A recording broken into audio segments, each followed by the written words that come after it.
27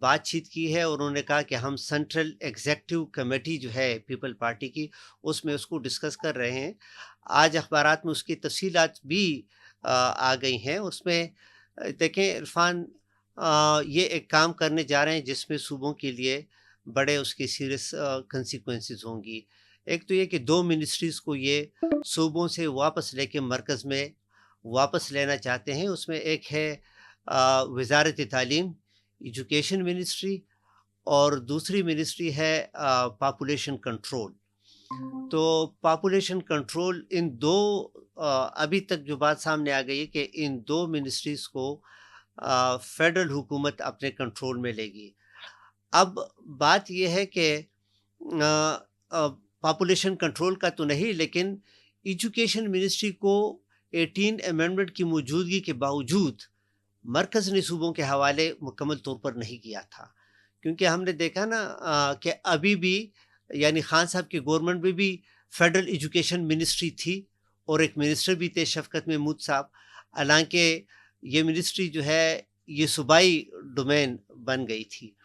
پھر انہی کے حکومت میں ایک اور ڈاکومنٹ پہ کام کر دیا گیا اور بلکہ اس کو امپلیمنٹ بھی کر دیا گیا، وہ سنگل نیشنل کریکولم، یعنی ایک ایسا تعلیمی نصاب اسکول کالجز کے لیے بنانا کہ جو پورے پاکستان میں اس کو امپلیمنٹ کیا جائے گا، اور اس کو امپلیمنٹ کیا بھی جا رہا ہے.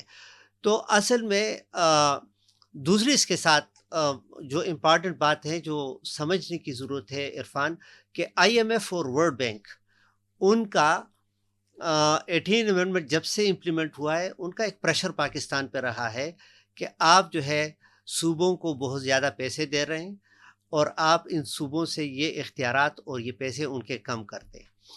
تو یہ ایسا نہیں ہے کہ ابھی صوبوں کی جو ہے خود مختاری ختم ہو جائے گی، وہ ٹیکنیکلی ختم ہو چکی ہے، لیکن اس کو ابھی آئینی اور قانونی شکل دینی ہے. کیونکہ ہم یہ کہہ سکتے ہیں کہ آئی ایم ایف اور ہماری فوجی اسٹیبلشمنٹ ایک پیج پہ ہے. نہیں، دیکھیں آئی ایم ایف اور ورلڈ بینک جو ہے انہوں نے تو ڈیل ان کے ساتھ کرنی ہوتی ہے، وہ صوبوں کے ساتھ تو انہوں نے نہیں کرنی ہوتی نا، وہ مرکز کے ساتھ.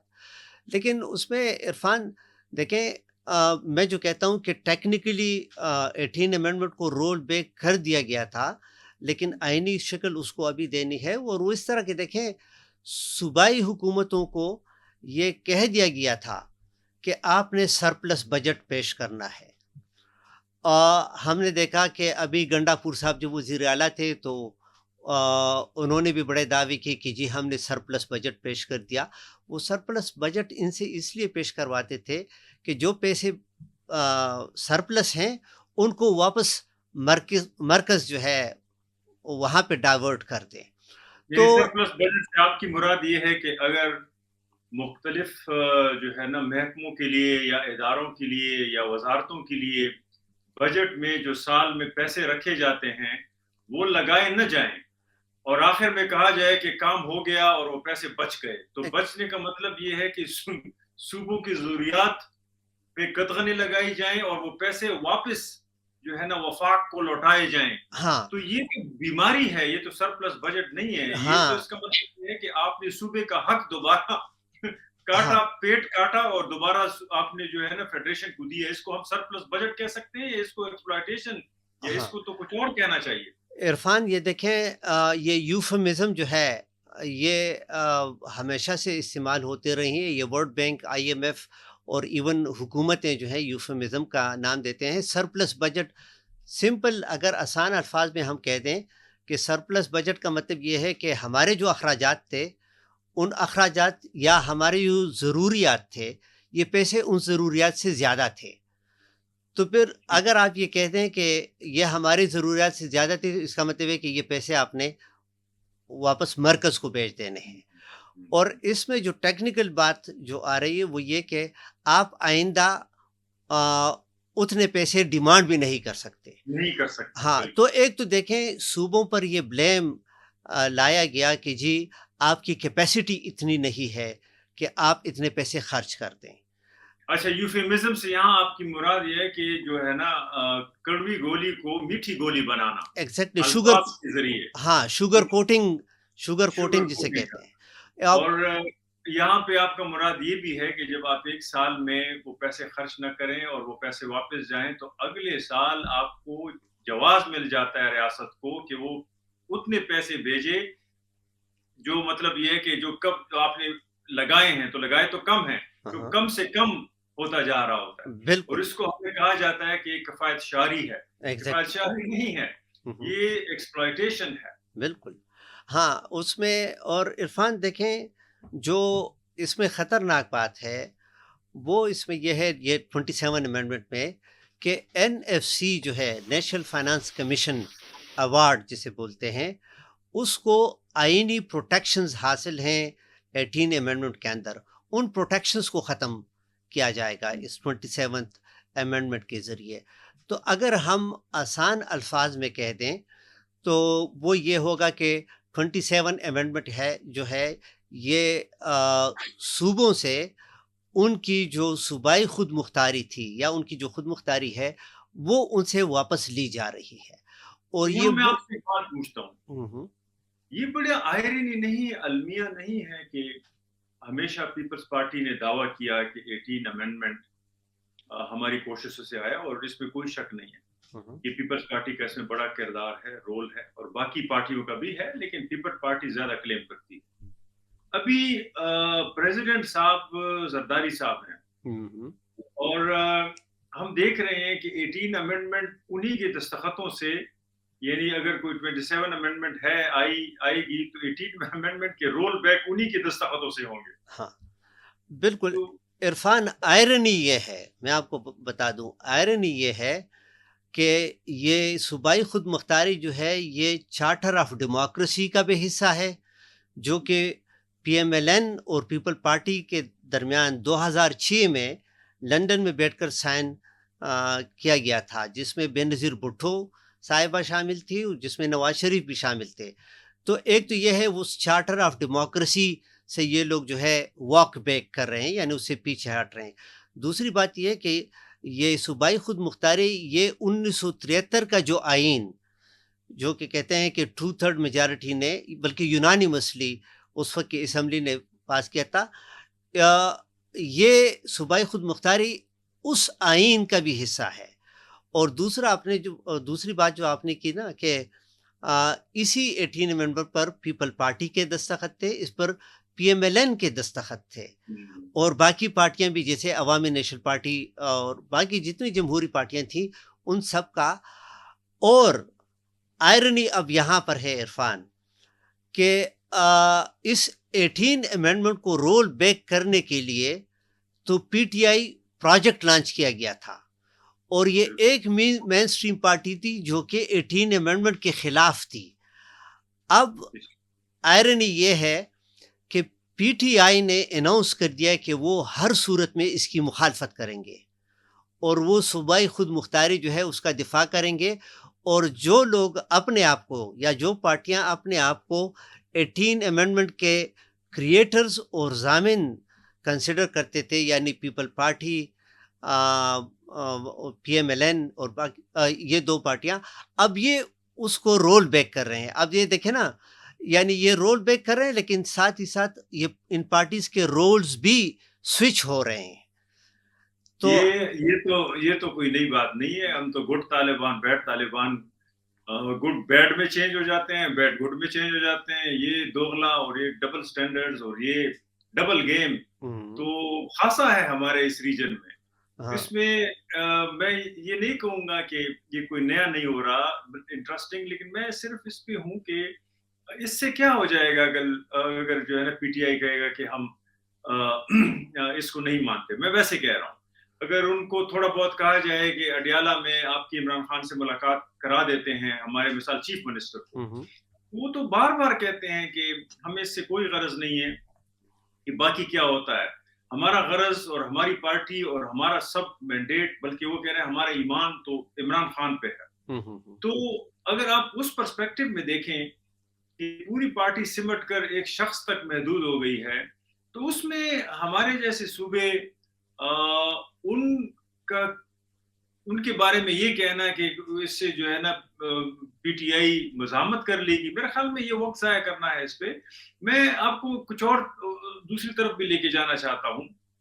ایک تو 27 امینڈمنٹ، اس کا مطلب یہ ہے کہ پاکستان جس طرح کہتے ہیں کہ ہارڈ اسٹیٹ ہے، تو اسی طرح ایک سینٹرلائزڈ نظام ہے، اور یہ 8-10 سال میں کبھی 18 امینڈمنٹ آ رہی ہے اور جا رہی ہے. اس میں کتنا وقت ضائع ہوا. ہونا جو تھا وہی ہو رہا ہے.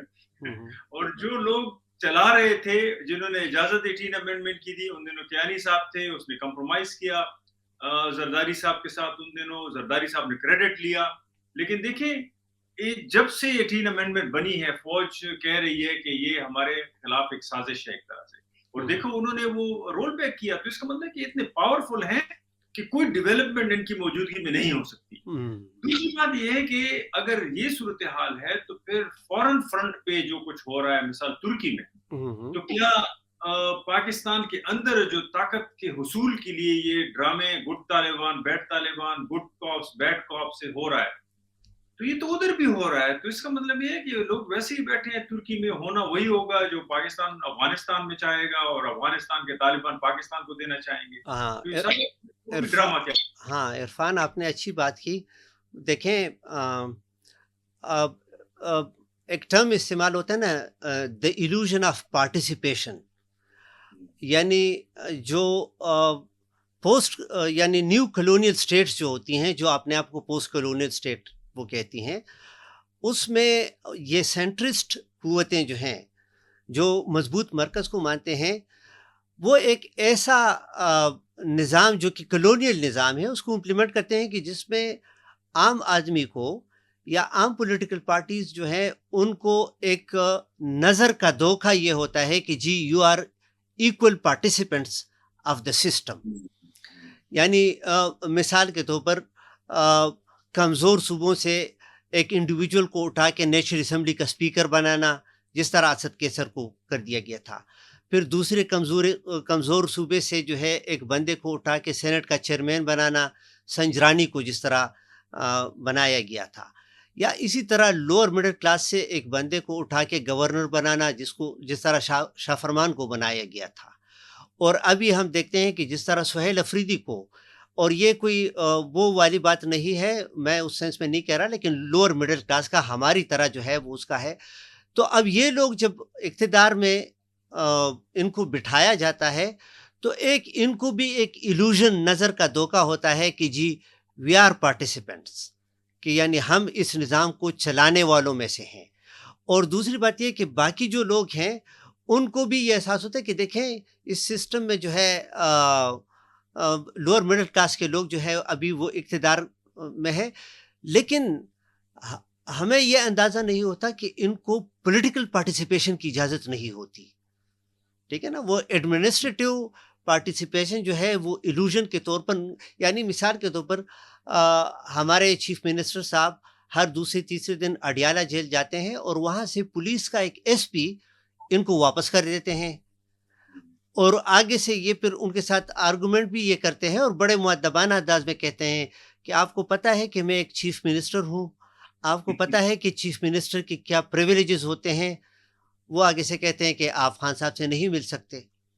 ٹھیک ہے نا، جس طرح دیکھیں میں بارہا یہ کہتا ہوں، اسد کیسر جب اسپیکر تھے تو محسن داوڑ، علی وزیر، ان کو اریسٹ کیا گیا تھا. تو اس سے جب پوچھا جاتا تھا کہ جی آپ تو ان کے پروڈکشن آرڈر ایشو کر سکتے ہیں اور یہ ان کا آئینی حق ہے، تو آگے سے یہ کہتا ہے کہ جی یہ میرے اختیار میں نہیں ہے. صحیح ہے، یعنی اسپیکر کے پاس ایک اختیار کاغذ میں موجود ہے، لیکن وہ کہتا ہے کہ میں اس کو امپلیمنٹ نہیں کر سکتا. اسی طرح دیکھیں ایلوژن آف پارٹیسپیشن اس 18 امینڈمنٹ کی صورت میں بھی تھی، کہ جو آپ کو میں نے کہا نا کہ صوبوں کو تو 18 امینڈمنٹ اور LFCA وارڈ نے اپنا حصہ کاغذ میں دے دیا تھا، لیکن ان کو یہ کہا گیا تھا کہ آپ نے یہ پیسے پورے خرچ نہیں کرنے، تاکہ زیادہ سے زیادہ پیسے جو ہے وہ باقی بچ جائیں، اور وہ باقی پیسے جو ہے وہ مرکز کو مل جائیں. تو دیکھیں نیو کلونیل اسٹیٹ جو ہے اس میں اس کا یہ طریقہ، اور جس کی طرف جو ہے کئی نیو کلونیل تھنکرز جو ہے انہوں نے اشارہ کیا، اور یہ چیزیں انہوں نے بتا دی ہیں کہ کس طرح ان کو